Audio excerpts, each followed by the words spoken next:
very glad that you could be here tonight. I'd like to introduce our guest, with whom I have a geographic and semi-personal relationship. We knew of each other 30-some years ago.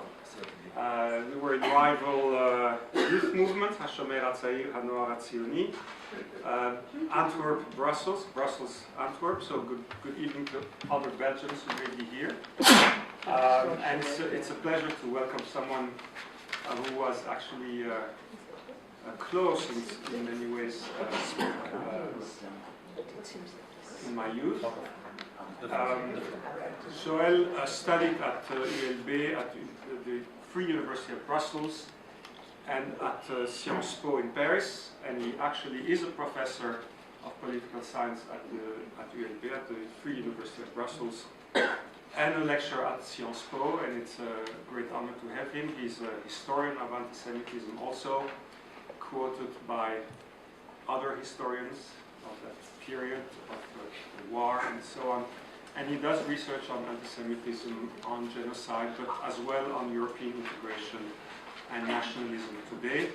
And we're very happy that he could come all the way from Europe to speak to us tonight. So welcome, and please. Thank you very much, Raphael. Thank you very much, Charles. I'm very honored to be here. It's really a pleasure. I love Montreal. I've been here several times. It's one of my favorite cities. So, unfortunately, I'm a francophone, fortunately. So it's not my native language, English. So if you allow me, I will read my paper, but I will try to read it as, to make you understand what I'm going to say, because we don't have a lot of time, and I think it's better to be understood almost immediately. And the topic is quite complex, quite difficult. And so, my paper, it's called Pragmatic Antisemitism, and as I said to Charles, I'm trying to explain how you could be or develop an anti-Semitic policy without being actually an anti-Semite. Because I think we have to separate anti-Semitism, let's say maybe policy, behavior, and maybe anti-Semitic opinion. And one good example is, for instance, Pierre Laval, who used to be Prime Minister of Pétain during the Second World War. In the 30s, he was maybe pro-Jewish. He had no trouble at all with the Jews. And you know that in 1941, 1942, he followed German policy, and he is the one who actually gave the children to be sent to Auschwitz. And so his policy was anti-Semitic, but I don't think actually that he was. So this is what we call, this is what my master used to call the policy of the lesser evil. If to save my compatriots I have to give up the Jews, why don't I do it? This is maybe what seems to be the case in my beloved country. It's actually the policy Brussels. of least resistance. Maybe, okay. Not And he asked me, this gentleman, if I was a francophone. I'm born in Ghent, so I'm born in Flanders, but more or less I'm a francophone, because my parents used to speak Yiddish, like many people here, and they decided to brought me in French, because then the French was the leading part of Belgium, now it's the country. They make a bad mistake, because I don't know Yiddish, unfortunately, but you are the son of your parents. You also speak Flemish? I'm just curious. Not so well, but I do read it, yes, definitely. So, anti-Zionism, this is the title of my topic, a civic religion. And the topic of today will be the troubling case of Belgium. So let's start. So, since 2001, Belgium witnessed a sudden rise in anti-Semitic incidents, the worst year since 1945. On 28 January 2011, the Belgian weekly news magazine Le Vif l'Express had published a lengthy report on the Jewish community in Belgium, which described the Jewish community's growing concern resulting from the marked increase of anti-Semitism in Belgium. Yet, Belgium has not become the anti-Semitic country that certain people believe it ought to be denounced as to the rest of the world. Belgian Jews face absolutely no discrimination. Yet, one should be worried at the brusque liberation of anti-Semitic discourse. I don't know if brusque is English, yes? Do you understand? Brusque? Certainly, good. Brusque liberation of anti-Semitic discourse. From Catholic circles to the extreme right, passing through a large part of the left, diverse groups take advantage of the Israeli-Palestinian conflict to liberate anti-Semitic discourse. Anti-Semitism has reached the mainstream of Belgian society taboos that has been in place since World War II are being totally broken. Let me give you two examples that I suppose Raphael knows. Some months ago, a comedian called Goebbels, I don't invent it, Goebbels, said that the Holocaust could not happen again because the Jews are much smarter. They have spread across the world, try rounding them up. Most are in America, so you cannot send them by train to Germany to die in gas chamber. So it was supposed to be fun. On June 16, 2011, the Flemish regional newspaper Zwijnkrant, distributing Knock, you know, it's the Deauville of Belgium. Huh? The Jews do it. It used to be, it's not that it used to be. So Knock, I don't know what will be the equivalent here in Canada, maybe Miami, Florida. Published an anti-Semitic column entitled Red Squirrel, which declares that Jews are no longer welcome in Belgium. According to the unknown author, there are similarities between Jews, Israeli and Nazis. Jews occupy Palestine as well as the Belgian coast. I quote, "Have you ever tried to make a scroll in May on the Knock promenade? It seems that the whole diaspora troops has flocked together. Men with their curls, their funny aprons and black hats. The women wear rings and long stockings. The whole world belongs to them. Do they make way for you? No way. We are the choosing people, they serve. And then they wonder why we can't stand them." End of the quote. Anti-Zionist propaganda used to legitimate anti-Semitic position is now disseminated in Belgium. And before I will develop this idea, let me make an important remark. Of course, it is not necessarily anti-Semitic to criticize Israel or Zionism, even if the criticism is harsh or unfair. Compare Israel to Nazi Germany, of course, is anti-Semitic, not to apartheid South Africa, even if the comparison is absurd. Anti-Zionism should be considered as anti-Semitic when the criticism is visceral, unproportionate, unfair, phantasmatic. That's why usually when I write, I prefer to write radical anti-Semitism instead of anti-Zionism, instead of anti-Zionism. So, let's try to explain the phenomenon of anti-Semitism in Belgium. The failure of the Israeli-Palestinian peace process could only be a part of the explanation. The anti-Israeli passion, according to me, there is no other word to describe the current hostility towards the Jewish state, is far too big to be explained only by external factors, such as the conflict itself. Nevertheless, let us assume that the statu quo policy of the Israeli government doesn't help at all. Obviously, Belgian attitude towards Israel and even now toward Judaism are much more influenced by internal factors, according to me. So what are those internal factors? The first one is what I call the Catholic habitus, and I will show you some examples. Because I'm working also, I work a lot of images and representation. So what is the Catholic habitus, which gave the Jews the role of the scapegoat and which dates back to the Middle Age? The Jew being responsible of the world misfortunes, you know, plague, cholera, and infanticide. This is very important, of course, of wars. Well, the second phenomenon, the second factor is the radical left habitus, dating back to the Middle Age, which associate the Jew with money, and then capitalism, now symbolized by the United States. David Nierenberg demonstrated that it was in the 12th century that revolutionary anti-Judaism appeared in Europe. This strange facet of anti-Semitism that makes the Jew out to be the exploiter by excellence. And I would say that, furthermore, since the disappearance of the working class in our postmodern society, the Arab migrants are often considered as a new suffering class, I would say the substitute of the vanishing proletariat class.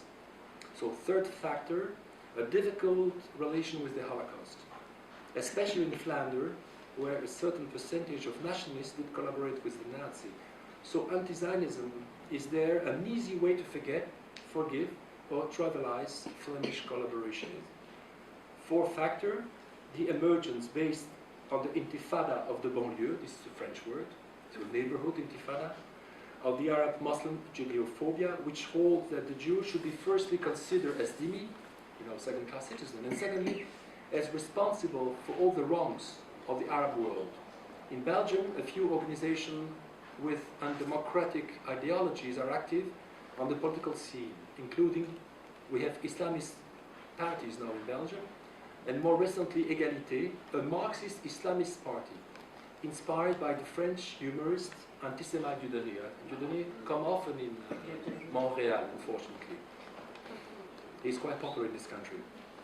So, according to me, we have to add more factors to those ones.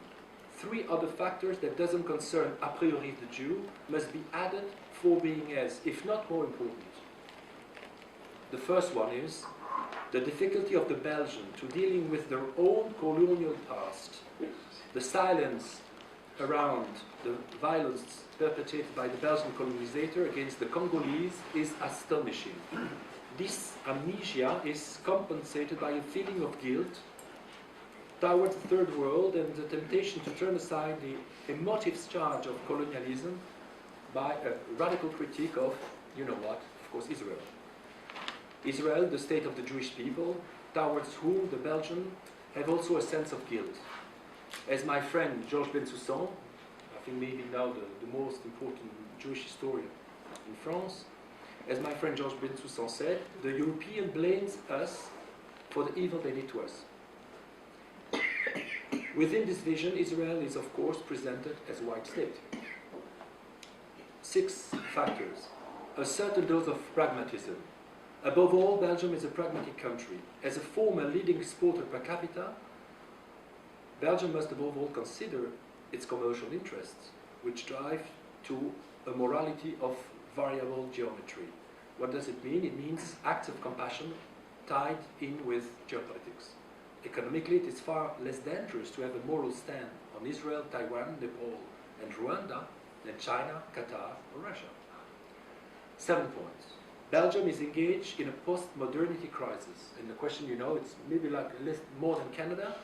Will it survive its national contradiction? You know, the trouble between the Flemish and the Francophone, etc. Personally, I doubt it. For 15 years, I speak about the death of Belgium. Well, you will see. So, Brussels is engaged in a postmodern crisis within the context of new demographic trends, the decline of Belgian Jewry, and the formidable dynamism of the community of Muslim origin, which make up around 25% of the population in the Brussels metropolitan region. Brussels is already the Western capital with the highest percentage of persons from Muslim origin or professing the Muslim religion. Population projections show that in about 2030, Islam will be the first religion in Brussels, not Belgium, Brussels, the capital of Belgium in Europe. The majority are naturalized Belgian or are Belgian by birth. Thus, some 23% of Brussels regional MPs are originated from the Muslim world, mostly from Morocco, a little bit less from Turkey. I'm also working in the Brussels regional parliament, so I'm dealing every day with those MPs. And you have to know that in the Brussels regional parliament, the socialist group mainly consists of members stemming from Morocco. 60% of the socialist MPs are Moroccans or Turks. All those factors combine to marginalize the Jews in Belgium. Well, they just demographically don't count anymore. And to transform Israel into the ideal scapegoat nation, a role traditionally awarded to the Jew since the lower Middle Age. To blame the Jew has always been a tactic that works. This unconscious record of the policy of the lesser evil, as I said in my introduction, explains largely the formidable resurgence of Judeophobia among rightists, Catholics, as well as progressists. This habitus has a long tradition. In the Middle Age, rather than fighting armed infidels in the Holy Land, many crusaders choose to kill unarmed Jews instead. In the 19th century, rather than attack the true leader of finance, it was for the financier Jew that Proudhon or Karl Lueger in Vienna would reserve the stings of their criticism. Today, instead of attacking Turkey, you know, the problem with the Turks, Kurds, Morocco, China, Russia, or even the United States, one preferred to attack Israel for its human rights violations. By a subtle mechanism of transferal of animosity, the Jewish state has become the figure which substitutes for the rest of the world, and especially the United States, a superpower which is far harder to affront. In this case, the special relationship between Israel and the United States, of course, will help naturally. If one is to believe the main columnist of Wallonia, Flanders, and of Brussels, we have a free region, all the frustration of the Arab world are a result of the non-resolution of the Palestinian question, and this from Morocco to Indonesia. By its arrogance, by its powerfulness, Israel, which is one of the smallest states of the planet, constitutes the main threat to the peace of the world. From there, the Israeli becomes the Jews of nightmares, a dark medieval nightmare, the one who crucified Christ, and today the Palestinian people, the one that endangers children, as of course Palestinian children, and the usurer who plots against peace. No other conflicts command such attention in Belgian press, political class, university, NGOs, etc.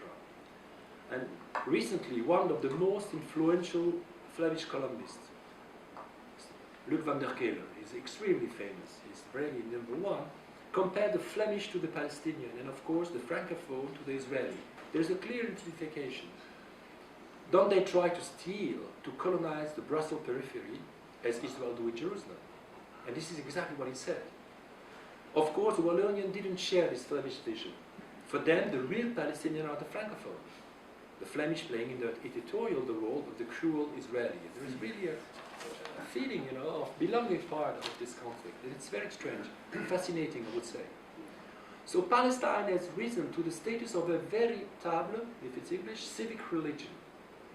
Thus, and I'm going to my conclusion already, thus anti-Zionism should be seen as the policy, as I said, of the lesser evil. For the Belgian of the third millennium, anti-Zionism is a matter of consensus and sense. Opposition to Israel serves the interest of many components of contemporary Belgian society, the left as well as the right, Catholic as well as secular, immigrant as well as Walloon or Flemish. Opposition of Israel is not the smallest common denominator, the policy of the lesser. Let us remember the Second World War, when the socialist mayor of Liège, Liège is the second important city in Belgium, Joseph Bologne, who was a socialist and a Freemason, chose to sell the communists and the Jews to the Nazis, to save the socialists and the Freemason. And after the war, he was considered as a resistant and a collaborator. He was both, like François Mitterrand, I suppose. In a sense, and this is my thesis, the Jews of Belgium are victims of what should be called or qualified as electoral, or even better, pragmatic anti-Zionism, anti-Semitism. One could even speak about the case of antisemitism without Judeophobia, as it seems to be far more pragmatic and, I would say, that ideological. In this sense, one should then consider anti-Zionism as a veritable cultural code. It acts as a fantastical evidence which serves to express all sorts of purposes. What kind of purposes? A tool for the Belgian to act as a virtuous country in foreign policy. Belgium is very active in the Middle East. Second, a way to rehabilitate those Flemish nationalists who did collaborate with the Nazi. And I would say this is the kind of what I call the Schadenfreude. It means that, well, if Israel is behaving like the Nazis, so it was not so terrible to be the ally of the Nazi. And anyway, we are even. Third, pledge for the integration of the New Belgians, the New Belgians being those coming from Morocco and Turkey. The criticism of Israel has become the best way to please the new Muslim voters. If it pleads them to be anti-Zionist, let be anti-Zionist or anti-Armenian. And what is very important to show that it's far beyond the Israeli question, it's the question of Armenia, for instance. No one will speak about, hatred of Armenians. Everyone knows that Armenia has been killed, that there have been an Armenian genocide. But within the Socialist Party, it is forbidden to use the word genocide because of the Turkish voters in Brussels. The temptation to use Israel as a scapegoat is quite lucrative to please the new Arab Muslim electorate. During Israel-Gaza operation, the local Muslim population demonstrated its ability to quickly organize a series of mass demonstrations over the period of the war. Most of the Israelis were infiltrated by a group of Muslim extremists who equated, as you know, Israel with the Nazis, IDF soldiers with the SS, and the Star of David with the swastika. The real problem was that all mainstream Belgian parties did participate in those rallies, with the exception of the liberal conservative reformist movement. And this in contrast to France, where only extreme left parties took part in such rallies. And there is a big difference between France and Belgium, I think. Belgium is a special case. The problem is not that Israel is attacked. Criticism of Israel policy is in no way shocking, but rather the manner in which it is done so, incised, manipulated, and impassioned. So, almost my second conclusion. Are there danger in being a Jew in Belgium? Not at all, unless perhaps you happen to wear a kippah, black hat, or you frequent a yeshiva. Since the eruption of the Second Intifada, some of the Jews have become the object of vexation, and especially in Antwerp. Most of the violent attack was directed against members of the small but visible Orthodox Antwerp Jewish community. If you walk in the city as a Hasidic Jews, then some Muslim or Polish Jews usually will call you dirty Jew, and sometimes they will beat you. And it happens also in Brussels. For those who doesn't wear a kippah, like me, which is about 90% of Belgian Jews, it is still good to be a Jew in Belgium, on condition that they remain silent when one attacks Israel. They should be totally unconcerned about Israel, or even better, anti-Israeli. The Belgian case is interesting as it might augur for the new place of the Jews in Europe in the third millennium, a marginal place, if not that of paria. Parallel to the growth of population of Arab Muslim origin and at the same time the accelerated decline of the Jewish population, with the exception of France and maybe Britain, the marginalization of European Jewry will amplify as the instrumentation of the Arab-Israeli conflict. Even worse, I believe that we could be arriving towards a new phase of European anti-Jewish politics. It is instructive to remind ourselves of the three-stage definition of Judeophobia developed by Raoul Hilberg in his magisterial book devoted to the destruction of the Jews of Europe. So I quote Hilberg. Christ's missionary said in effect, "You have no longer got the right to live with us if you remain Jewish." After them, secular leaders stated, "You have no longer got the right to live with us." Finally, it was the Germans who declared, "You have no longer got the right to live." Since Second Intifada, following the logic of the three stages, there seemed discernible a fourth phase of this millennium Jew hatred. And I quote myself, "You no longer have the right to live with us if you're a Zionist or if you're a Jew with a capital G, which is to say, you have communitarian feelings or are attached to the survival of the State of Israel." Added to the conversion to Christianity, the expulsion and annihilation, it's now the conversion to the new civic religion of anti-Zionism. In the eyes of European progressive, right Alain Finkielkraut, one cannot define a Nazi state without being Nazi oneself, and one cannot criticize a Palestinian politician from a position of an advocate for peace. There is a new episode of totalitarian confusion among intellectuals. This is why I believe the Jewish anti-Zionists have become nowadays a modern hero of our postmodern societies. They have never been so much in demand. Not one television show, not one newspaper, and no one public conference without of those converts preaching the right anti-Israeli words. And you know, Stéphane Hessel is the best example you can imagine. He's the new icons in France and even in Western Europe. They are being used as the Jewish converts in medieval Spain. Never, the Shoah aside, had the gulf seemed so wide between Belgians of Jewish origin and their fellow citizens. In Belgium, the Jews' solitude is really or already palpable. Anti-Zionism is really the apex of the new cyclical evolution of millennium European antisemitism. As Pierre-André Taguieff has written, for many Europeans, a utopian future for the world would be a globe without Israel or even without Jews. Misguidedly, many Belgian Jews, and indeed Jews from other parts of Europe, seem themselves immigrating to more favorable environments. Maybe my niece is there. She's in Canada. I don't think there is.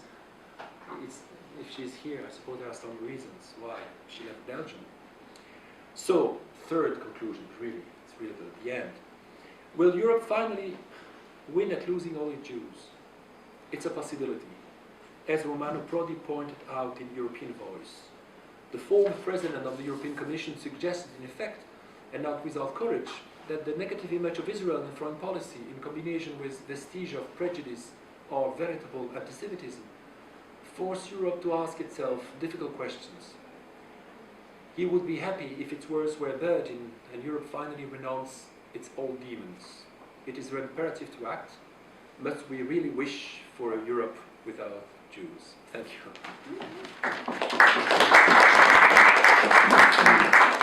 If there are some questions.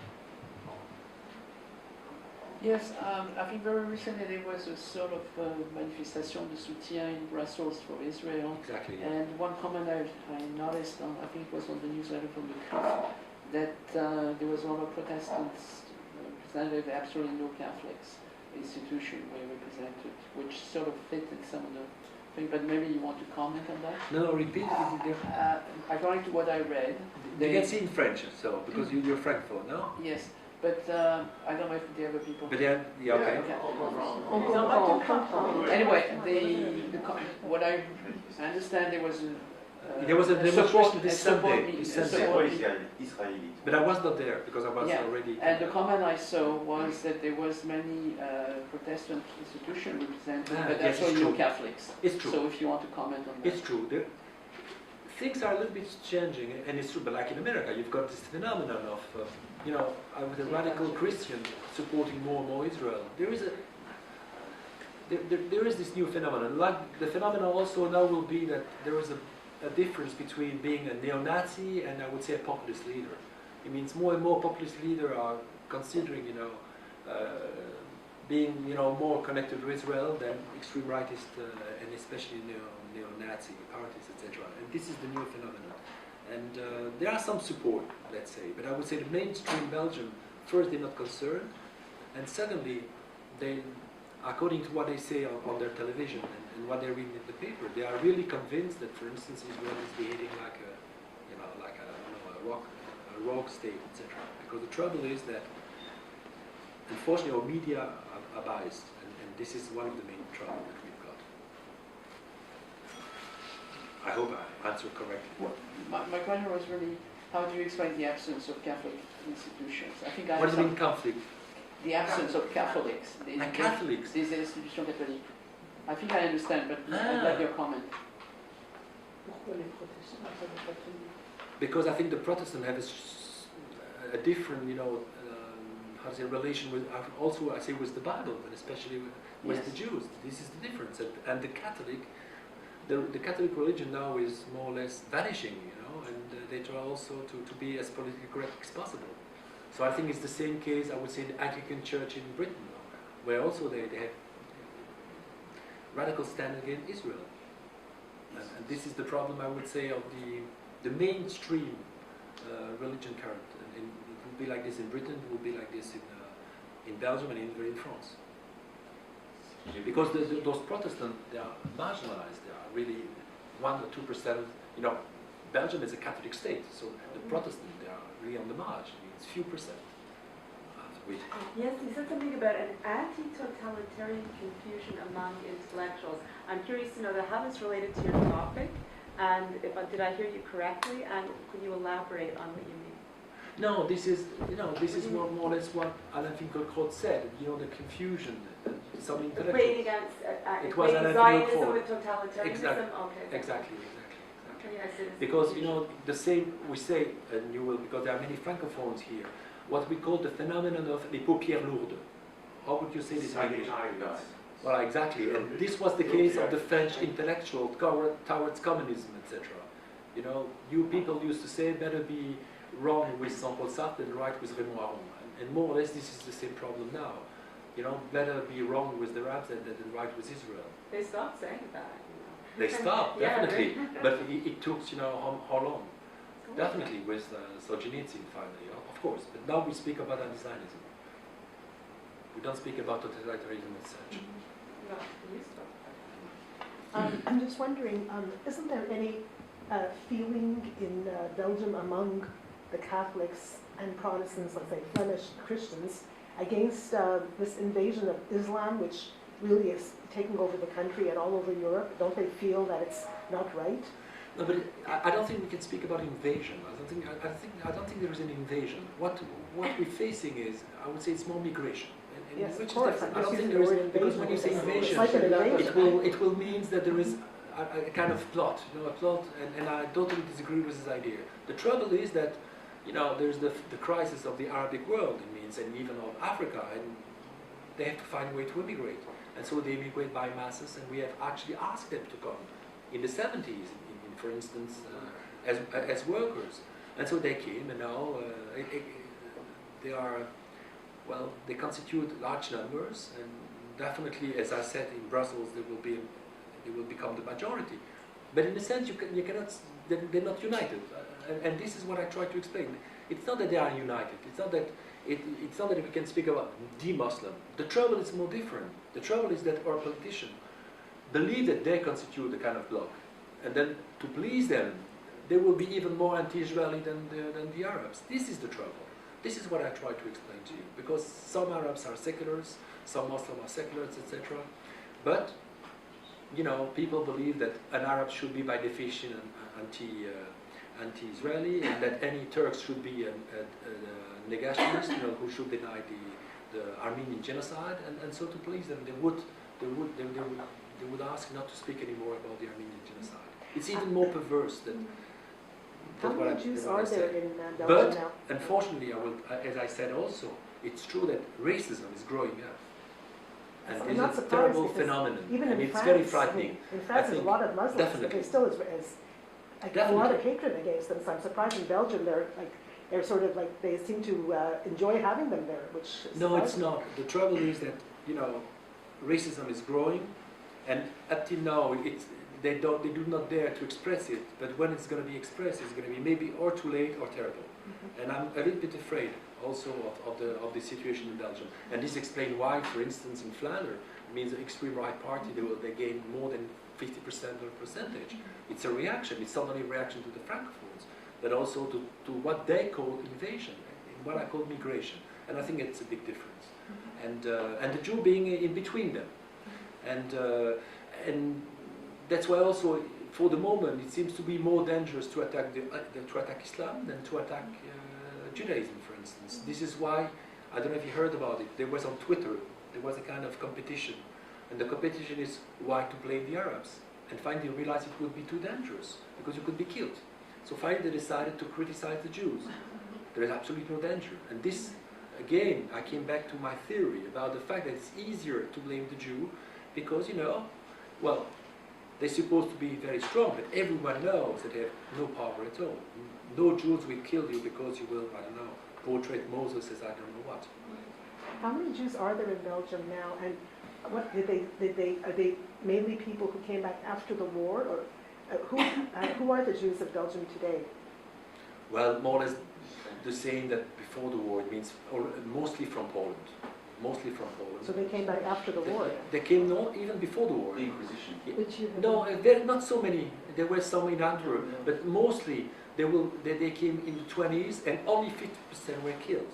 Only 50%, which is not so bad compared to Poland and Hungary. So they stay there. So 50%. It means around 30,000 people.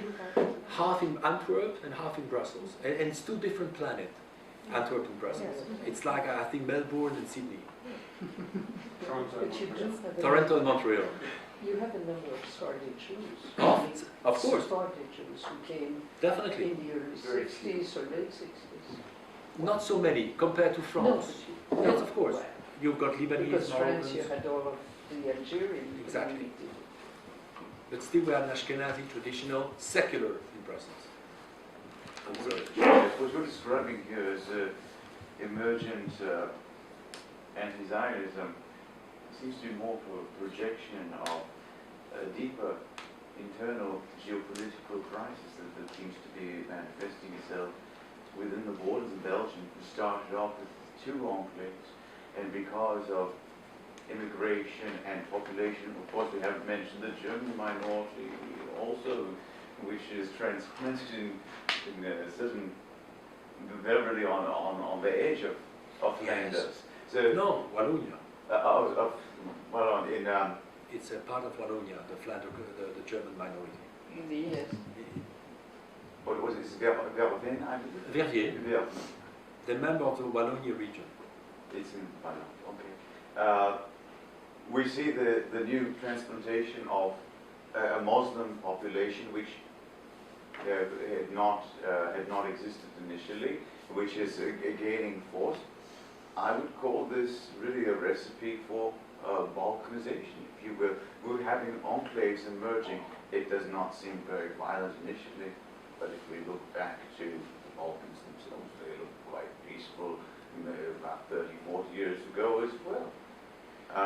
Is there any possibility that this anti-Zionist trend is just how do you say, a precursor of deeper and a more intense nationalistic and racially motivated sentiments that will propagate themselves in the future that have nothing to do with the Jews? No, yes, you're right and wrong. You're right, of course. No, you're right and wrong. It's true that I try to say. It's a phenomenon. It's a phenomenon which is, and actually that's why I divided, my paper into the 4 factors which concern directly the Jew and 3 factors which doesn't concern the Jew, and especially the trouble that exists between Walloons and Flemish people, and of course the trouble of people were not used to have so many foreigners. It's true, and so they don't know how to deal with it. But I don't think there is a risk of balkanization. I think that roughly speaking, there are 2 models of nation, and there is, the Eastern model of nation, ethno-nationalism, which exists in Flanders, and in Wallonia you've got more the civic model of nation, and I think, and we live under the civic, and so I believe there, in a long term, I don't think there was a risk of balkanization. The risk is, as I said, but it's not nice to be, in a sense, recorded. I believe personally that we live like in the last moment of the Roman Empire. It means there will be a kind of fusion, like it used to be. The Romans and the barbarians. It's not that I didn't say they are barbarians, but there will be, migration, and there will be a mixture. And as long as there will be a majority in Brussels, by definition, Belgium will have to redefine itself by integrating, a part of the Muslim, I would say, not culture, but in a sense, preoccupation, something like this. Even if there is a secularization. So this is my opinion. So no balkanization, but a kind of new society. Ethnicization. Yes, in a sense. Transformation of the society, for sure. I don't think we could stay like this as, a white Catholic society. I think it's too late. It cannot. And for instance, the problem we had here, I've seen your program when Tremblay, a mayor in Saint-Denis, he wants to pray, before. In Belgium will be unbelievable. One of your mayor, there is a prayer when he starts. He wants to maintain it. He wants to maintain it. In Belgium will be since the century. And for instance, we had the trouble of our Christmas tree, and maybe in 20 years, Christmas tree will be something impossible to imagine because of this new fragmentation. So this is what I believe. So it's not pessimistic, it's not optimistic. It's a new reality that we have to face. A new reality in which everyone will be ordered skinned. Yeah, it's like this. Yeah. So there will be a part of regression, I believe. Well, the right of women, etc. And you see, for instance, the question of the theory, and even I saw in the United States, the trouble with theory of evolution, Darwinism. We had a lot of Turkish propaganda, trying to impose new agenda in our public school in Belgium. So we have to resist, if it's possible. So, Sorry. Les nouveaux, les enfants de cette génération, les enfants des couples métissés aussi, est-ce qu'ils se comportent comme les parents, les grands-parents musulmans? Moi j'ai quitté la Belgique il y a 25 ans, mais les nouvelles générations, But les immigrés. oui, it's a good question too. There was, people dare not to confront the question because we are afraid of results. So there are very few Gallup opinion poll made, but there was one year ago, made by a Flemish professor of the VUB, the equivalent of my university, the Flemish one, Echaldus, and he made a little opinion poll in school, on the youngsters of youngsters in Flemish schools, and the result was that 50% of the les écoliers, how would you say, 50% of the pupils from Muslim origin were anti-Semite. 50%, and it was, of course, criticized because it was not politically correct. Because theoretically, you know, according to the Marxist theory, you know, poor people are not racist, only rich people are racist, etc. So it was, of course, he was accused and he has to defend himself. But the results are there, it means 50%. And, you know, also you have to understand that it's not an immigration like it used to be, you know, it's huge immigration. For instance, in certain neighborhood, 80% of the population will be from Moroccan origin, for instance, especially, for instance, in Molenbeek. So they live, in a sense, together, and they're listening to the radio, to the television channel, etc. So they'll cut from the rest of the population. So, and this is the case in Brussels, only in Brussels. Brussels is a special case. But I suppose in 4 generations it will be different. Let's be optimistic. So, because modernity, and I think it will come through the female liberation, for sure.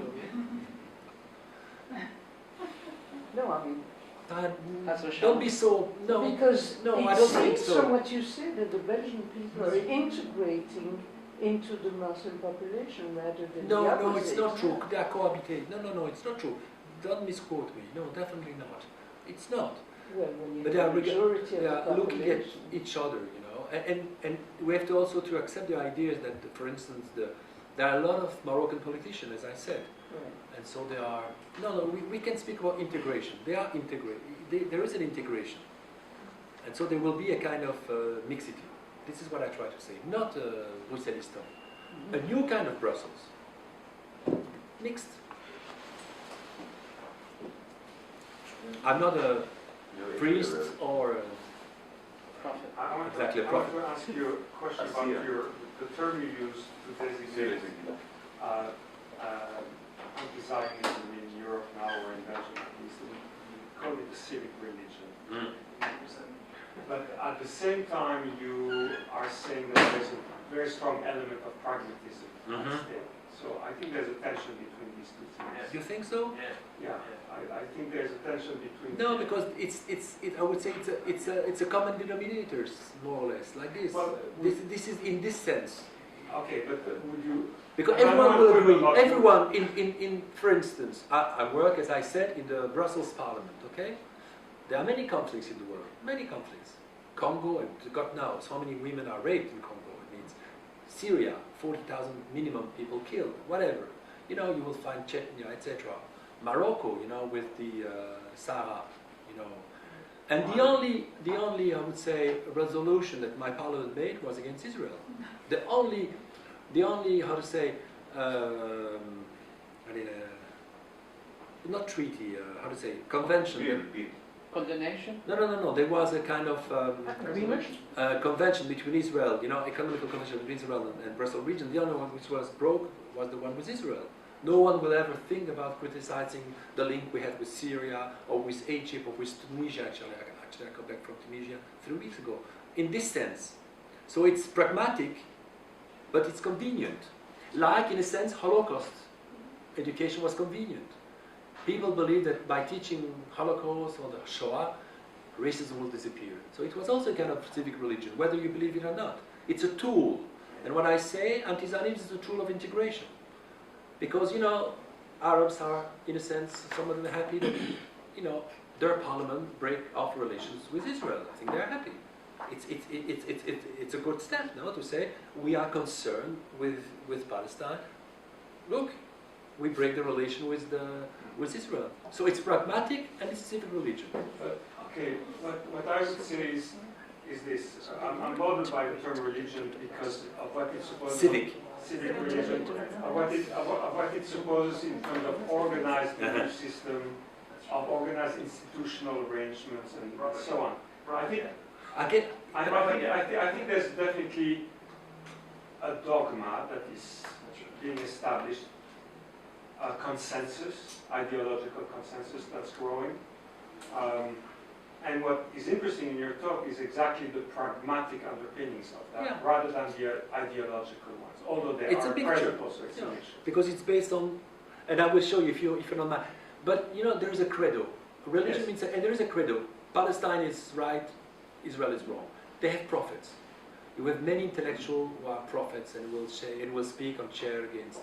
They have pilgrimage. You know, if you want to go on television, you go to Palestine, and there is this kind of religion. And if you want, I can stress. Okay, It's, well, that's yeah, what if I'm you want. challenging you to do.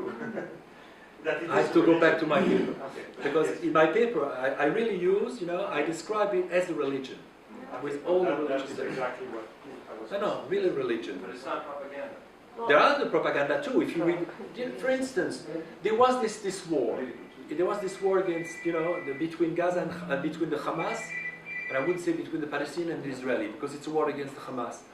And in the press, no one speak about the rockets. It means it was like Israeli started the conflict, and that the Israeli are baby killers. It's the only, I would say, conflicts when they will speak about the number of children killed. Like it could be, and if you want, okay. But I appreciate the elements of transference, for instance, that Yeah. you identified, the Jew as baby killer. Exactly, for instance. And this dates back from the Middle Age. Just to pick up what Raphael was saying, it's interesting that you said that anti-Zionism is a form of integration. Yeah. And this is where I think I agree with you. It's a form of religion. Integration used to be strong citizenship, Exactly. healthcare, education, the rights of workers, the rights of migrants. And as the state withdraws and does not provide these services any longer, we integrate by ideology, and I would say religion is an appropriate term. That the state is withdrawing, Exactly. and it's more of a crisis in the Middle East with the rise of radical Islam and the Brotherhood taking over, but it's happening in the West as well. And so I agree with you, and I think it's a structural, Shemahat Sayyir, also. You were too? Yeah. So, but I think there's a sort of a structural, sort of the neoliberal globalization is playing a role in these forms of identities and ideologies. What I find fascinating, so I thought your paper, your presentation was excellent. I'm looking forward to Thank you very much. reading the paper. Just be a second. We're having this profound global crisis of anti-Semitism, of failed states, the rise of radical Islam. There's a revolution happening, and our intellectuals, as you say, are missing in action. The media is missing in action. And when people like you come with serious analysis of this crisis of anti-Semitism, I'm struck by two things. Our reluctance to take it seriously. We sit here and say, it can't really be happening, you must be right-wing, you must be reactionary, neoconservative, all the epithets that are thrown at us. And yet, there's a revolution happening and we're asleep. So so why do you feel that there's sort of this denial? And I just finished writing an article where I looked at how anti-Semitism changes, and at the moment of anti-Semitism, contemporary anti-Semitism has never really been accepted.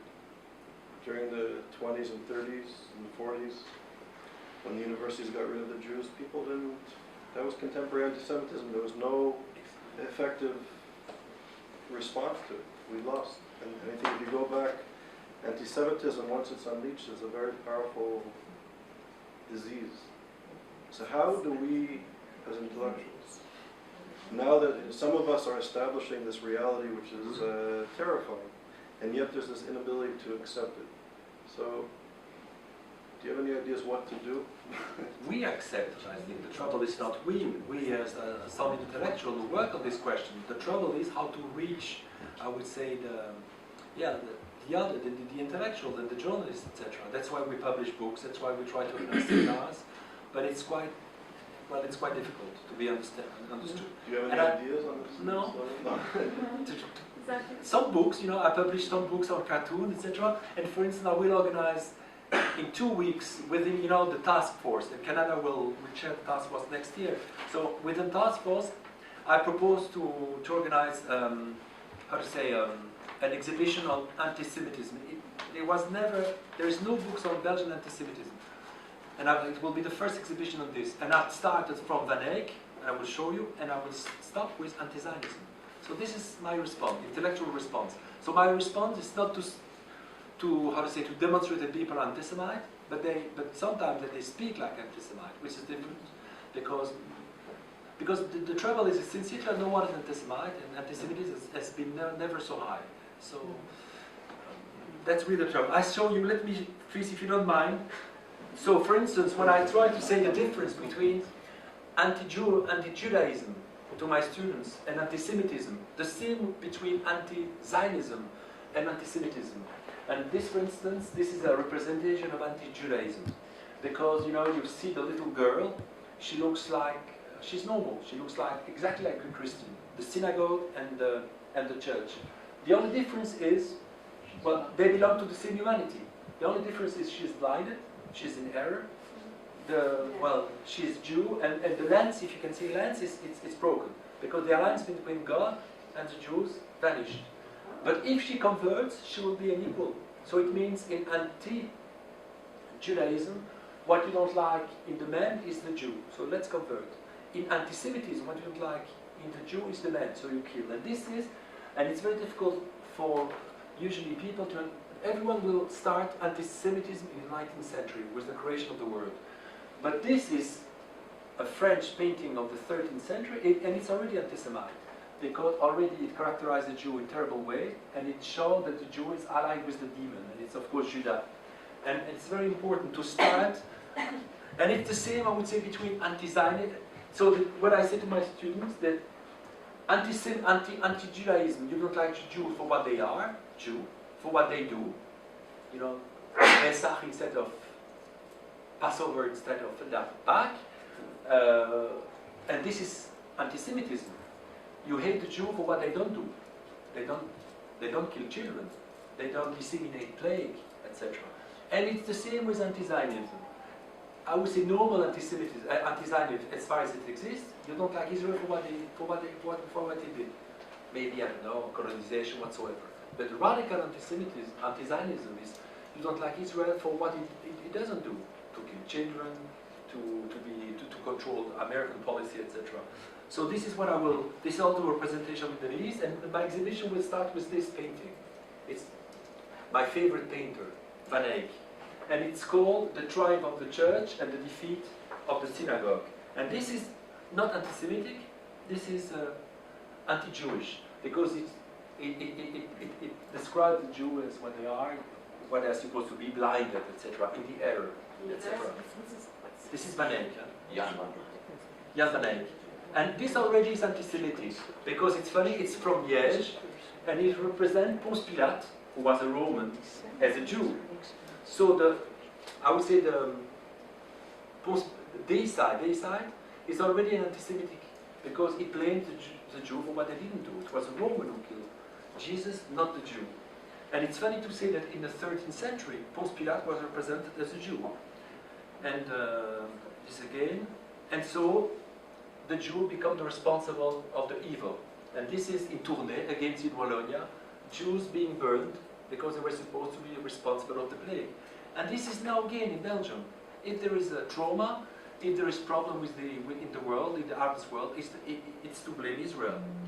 And so this is a very famous, I don't know if you know, Raphael, our church, Belgium, the main church in Belgium, where the kings are crowned, it's Saint Vidule. It's organized into an anti-Semite, into an anti-Semitic myth. The fact that the Jew try to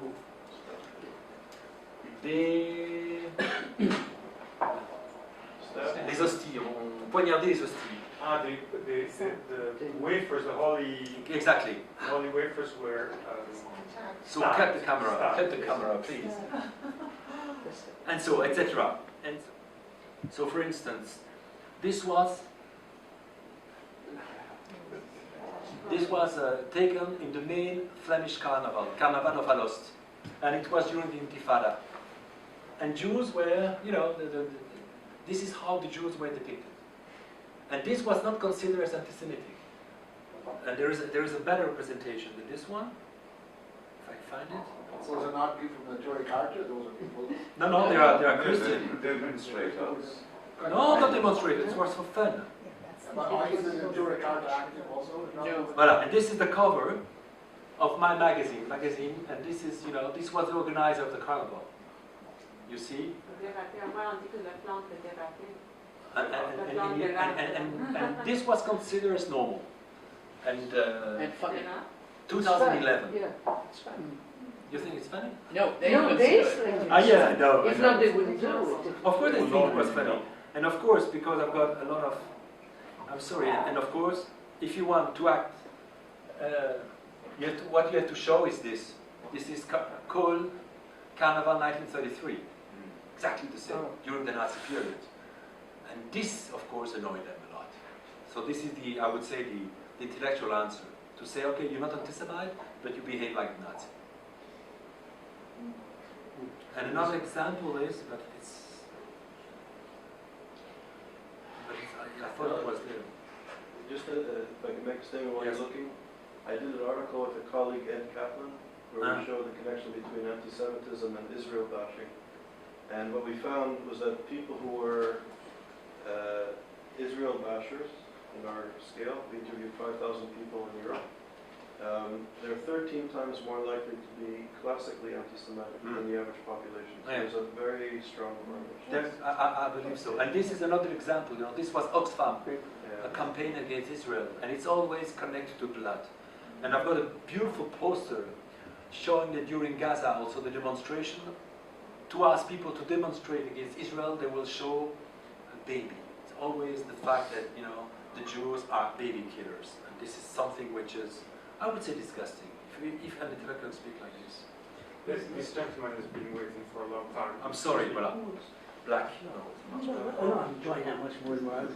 Is there an example of a larger Oxfam organization that was presumably the Belgian? That was the Belgian section of Oxfam, I Because think. it's shocking to me with the Oxfam in Canada, or do they have any say on, do they have standards?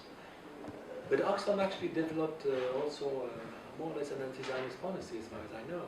So maybe it's changed, but this used to be the case. So there were several campaigns of Oxfam against Israel, and always based on the blood.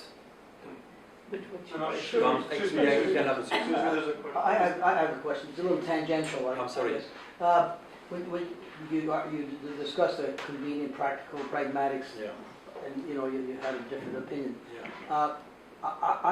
And the migration of Moroccans. You mentioned that, and right away that I thought of when we had separation in Quebec in 1968. Well, René Lévesque won. There was a migration of Jews to Ontario of the order of tens of thousands, 40,000, and right away the politicians in Quebec said, well, the Moroccans are going to just replace, and they did. 40,000 Moroccans migrated to Canada. And it was sort of seamless. Some were Jewish. Pardon? Some of those Moroccans were Jewish. Yes, I realize there was this is not pure, but I'm just saying it was. We were supposed to be fearful of what was happening, and all this stuff happening in Europe. We're not seeing it. You're mentioning. You are not? No. I'm just saying that. Good for you. I'm just trying to say that I didn't fear the separatists after the event. Yes, that's all I'm saying.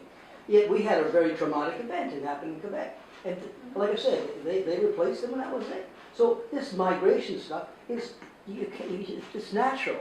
Yes, of course, I believe it's natural. The question is historically numbers. Speaking. The question is numbers. And I think what I like very much in Canada is the fact that it's really mixed. This is nice, the fact you don't have to. The trouble is that in Belgium, the minorities, there is one big minority, it's the Moroccans. It would be better if we would have Indians, or would have, people from Latin America, etc. And to have a real, mixture of people, where there are no minorities, only minorities, more or less. I don't mind about being a member of a minority, because I'm a member of the minority. The question is that it's, the trouble is that what we call a minority will become a majority. You understand? It's very difficult. Israel has the same. What? Israel has exactly the same problem. Maybe two, if they keep the territories I discussed it. Well, when the migration happened quickly, the joke in the Moroccan community was, hey, we bought their businessmen. They bought their businesses at half price. Hey, it was a tough time. And their homes to boot.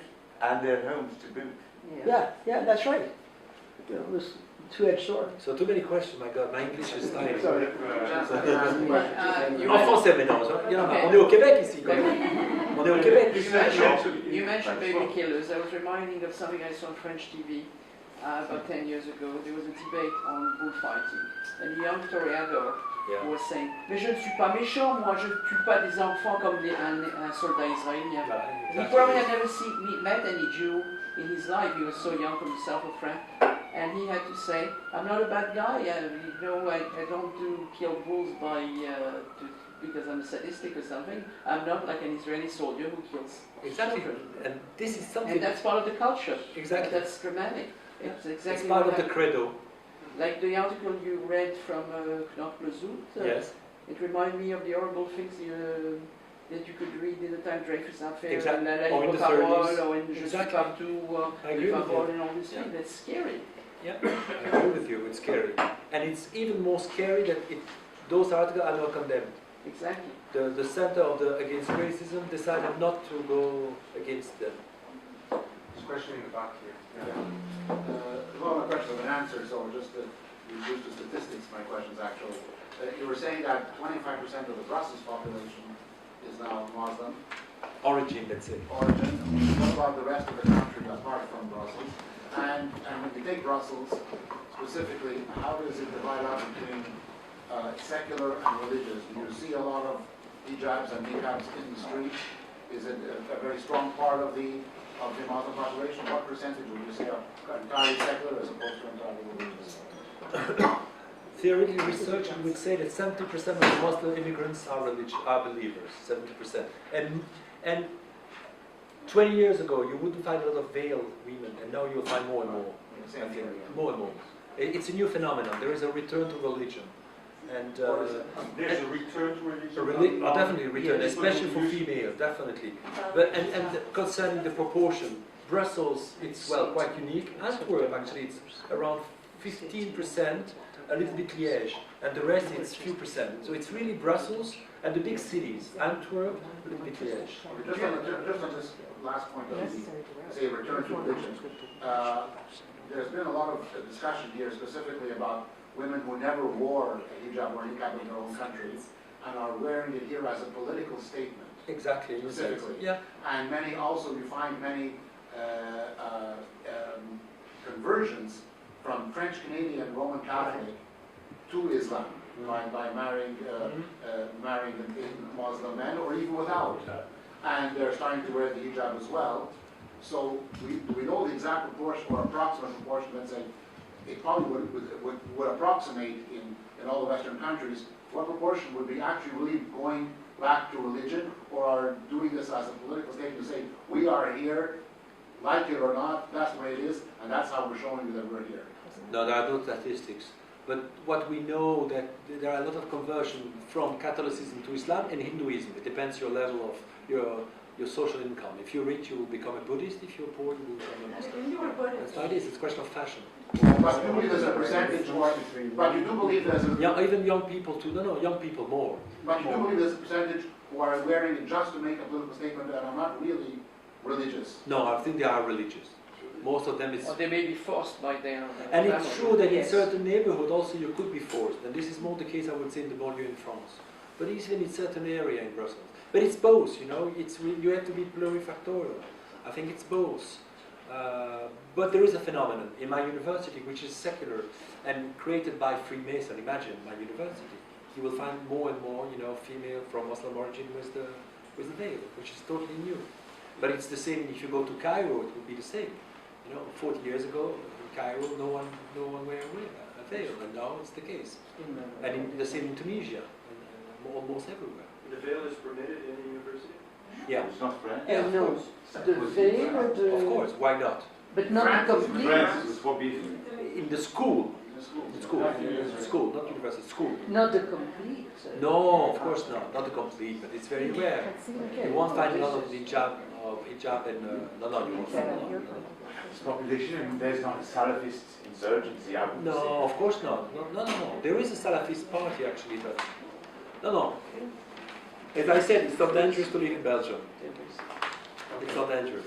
You have a last question because we'll have to. Well, you talked about the pragmatic anti-Semitism. Pragmatic, how about functional anti-Semitism? To what extent does the pro-Islam or pro-Palestinian secular religious, to what extent does this identification, political identification, tame the division between les Flamands, les Francophones, or les Wallons? It's a good question. So how does that mix in the Belgian politics? No, but it's exactly what I said. Everyone considers itself as the victim, as the Palestinian of the... But does it bring Francophone and Wallon together, or does it bring them apart? Organizing. No. You said, talked a little bit about it, but I'm not sure I caught the trend. No, in a sense, it's unite because it's the common credo in a sense, but everyone considering itself as a real Palestinian. And considering the other as the Israeli. And especially considering the Brussels periphery. And it's very, I think it's funny. So it doesn't really bring them together. Yeah. In a sense, If yes. each is identifying with the victim, Yes, but it just can't bring the Yes, the but enemies you know, to your- those articles I was quoting are not so common. But I find them. Okay, I think we have to conclude. If you would like to be on the mailing list of ISGAP,